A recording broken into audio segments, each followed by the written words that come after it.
We'll get to LeBron James in a second, but first, a couple of big plays you might have missed from last night. Bucks, Thunder, Paul George all over Giannis. Listen, Paul George got him there, and Giannis got blocked at the rim at least, I think, twice in this game. Go get it, PG-13. Good game last night. OKC looked good at home. Man, some really good NBA games last night. It was the first Sunday without football in 20 weeks. The NBA picked up the slack for us. Ooh, Mavs, Raptors. Luka Doncic finds Dennis Smith Jr. for the alley and the... That was one of Luka's double-digit assists. Luka Doncic is now the only teenager in NBA history with multiple triple-doubles.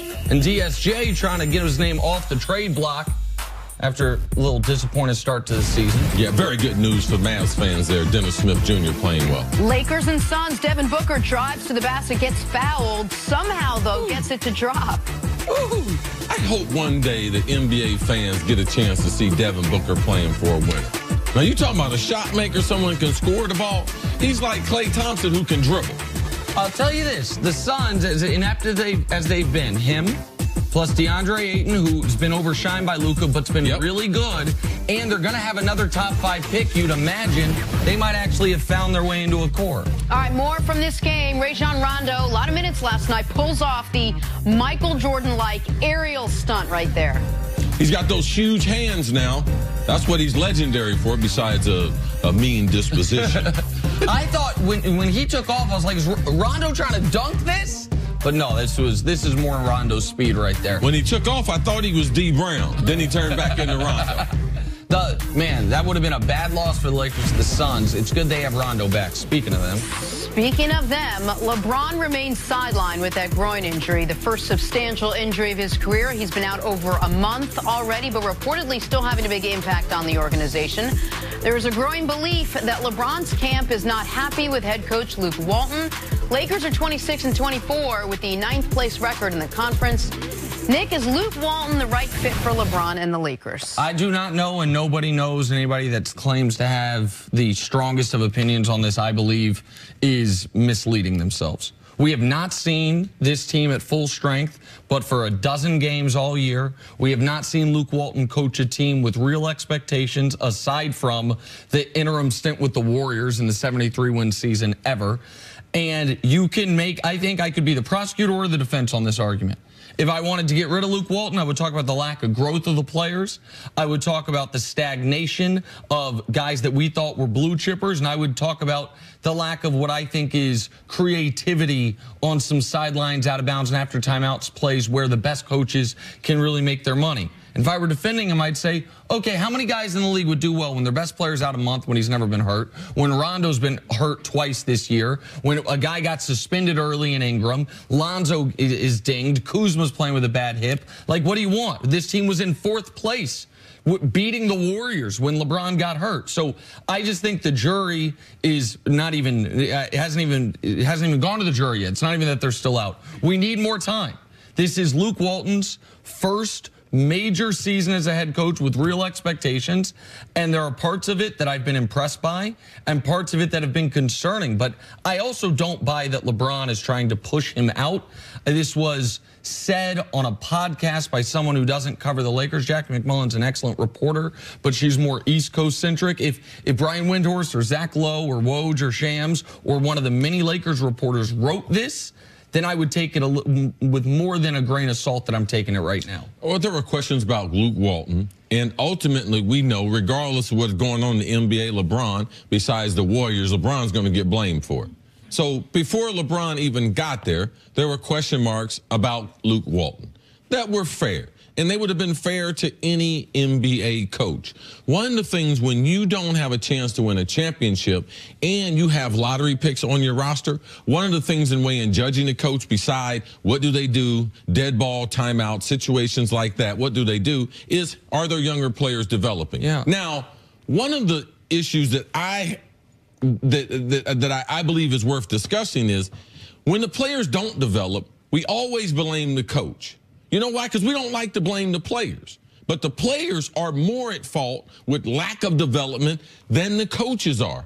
Because the coaches are trying to develop the players, but Are they putting in the necessary work to make themselves better? We always blame the coach. Wherever LeBron has been, the coach has always been in question. The only thing happened in Miami where he had Pat Riley, who would not budge, and he was not coaching LeBron. He was not going to replace Eric Spoelstra, who was an unproven coach at the time. But LeBron believed in Dwayne Wade, and Dwayne Wade told him that Sproles was a good and up-and-coming coach, and he could trust him. Every other season, almost, LeBron's been in the NBA. The coach has been in question. The big thing is now the Lakers have to make sure they don't lose patience. Don't forget what the model was. The model was about the summer of 2019. And we didn't know 50 games in with a record at 26 and 24, LeBron missing a month, because if we're being fair to Luke Walton, with all that happening, this wouldn't be a question. They would continue with the season because LeBron has missed the month. And all the lack of player development, that's not on Luke Walton. Kuzma's developing. So how's Kuzma developing in Lonzo? He's not developing as fast. Ingram's not developing as fast. Is that really all Luke Walton's fault? So I just believe, be patient. Don't forget what the plan was. The plan was about the summer of 2019, and we're still headed towards that. And I just think there's a false narrative surrounding LeBron and Coach Killer. LeBron was drafted by a team where Paul Silas was the coach. Paul Silas, a year and a half in, Cleveland moved on from him and hired Mike Brown.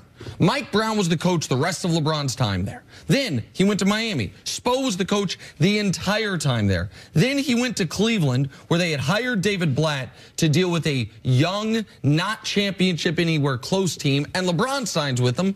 And Blatt, a year and a half, I think with a lot of LeBron's pushing, was out the door. But also, before they hired Vlatt, they hired Ty Lue, made him before they hired Blatt. So Vlatt inherited Ty Lue, and they made Ty Lue the highest paid assistant. So when you start a situation like that, typically it's not going to end well. And so, the evidence is, it's not like people were lining up to hire David Blatt after that. It's not like David Blatt, it's like, oh, you fired this great coach. 2 coaches have been fired under LeBron's watch. Paul Silas, who didn't get another job for 5 years, and then when he got it, it was in Charlotte, short-lived. And David Blatt, who will never coach in the NBA again. Like, there's always tension because they talk about LeBron so much. And with Spo, it was touch and go for a moment. But they were smart to keep Eric Spoelstra because he proved himself to be an excellent NBA coach. But there's not this long list of coaches left in LeBron's wake. The only one that you can directly say LeBron helped get fired was David Blatt. And it was the right decision. They won the championship that year with Ty Lue as the head coach. There's a report out now that the Lakers are looking to hire or to bring someone in, another superstar, another big star to help LeBron before the trade deadline in the NBA. What do you make of that? All right, so I don't know how this is possible. Like, unless they think they're getting Anthony Davis, which the trade deadline's in 10 days, spoiler alert, they're not. There's no one that you would give up your ability to sign Kawhi Leonard or Kyrie Irving in free agency to bring in. There's that second-tier Bradley Beal level star. So, right. if they're going to make a trade, it's going to be for guys like this: Thad Young, Vucevic, Bojan Bogdanovic, guys that are on expiring contracts that you would include Kentavious Caldwell-Pope and a first-round pick to bring them in and keep all your cap flexibility. It would be but not a star, like a C-lister in the NBA, like superstar, all-star, in the tier beneath that. But I think you agree with me on this. You don't want to give up your flexibility for what you said the plan was this summer. Yeah, and stay to the plan. Don't lose your patience just because you're inside the NBA season. Because Boston's not going to trade Kyrie to L.A. during the season in the next 10 days, and AD is not leaving the Pelicans until potentially this summer at the earliest. Remain patient. Get LeBron back healthy. Get the rest of the roster back healthy. Get into the playoffs. Try to win a series. Head to the summer, and then try to land Kawhi, which I would do. I'd be trying to land Kawhi. There are two names, like Kemba Walker's on expiring deal, but I do not think the Hornets want to move him. And Marc Gasol's an interesting one because he has a player option, but he is available. If he were to say, I'm going to turn down the player option so it becomes an expiring contract, that's a move they potentially could make. But I think they like how Zubac is playing, and all of a sudden they have a legitimate depth at center. But I don't see them bringing in anyone with a name bigger than Nikola Mirotic. Like, that's the level of player we're talking about. They seem to only want to bring in names that CC and I would have a hard time pronouncing. Big night for Zubac last night with 24 points.